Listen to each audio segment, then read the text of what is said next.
Hey everyone, this is Dan from noblewebdesign.com, and today I'm going to teach you some things. It's kind of an untraditional tutorial, and I made this after I made the rest of my tutorials because I realized I needed this prequel. So it's basically, I'm going to talk to you about the mindset that you need to have in order to be a successful programmer, and successful in business, but especially just with web design in general.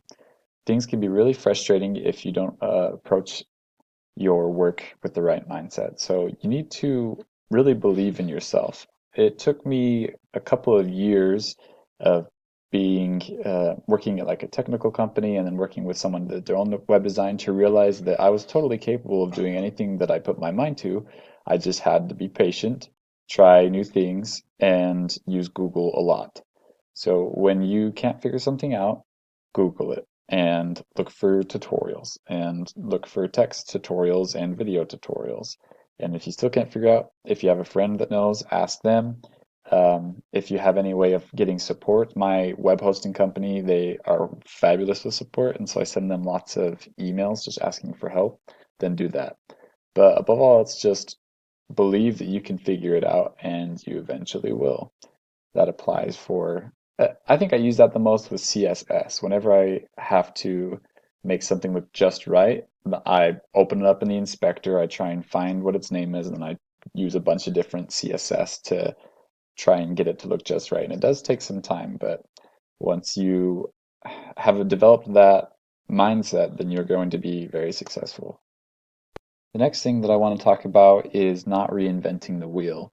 So many times we feel like we have to make everything custom code and do it all ourselves to feel like we know how to do everything, but in actuality, we don't have to know how to do everything, and there's no way you can learn everything on the internet. So instead of trying to do everything the long way, use software that other people have already created.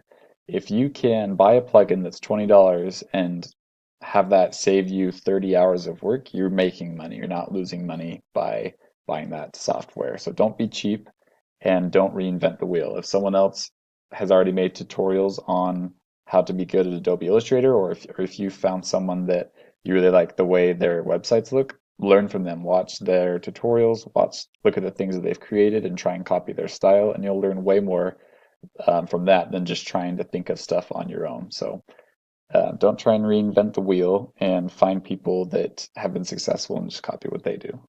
And the last thing I want to say is just believe that what you're creating is actually going to benefit these businesses because it really will. If you put time and effort into the website that you deliver, then you're going to help their brand long term. You're going to help them make more money long term. They're going to have systems that are going to save them tons of time, save them tons of work that otherwise would be monotonous and tedious.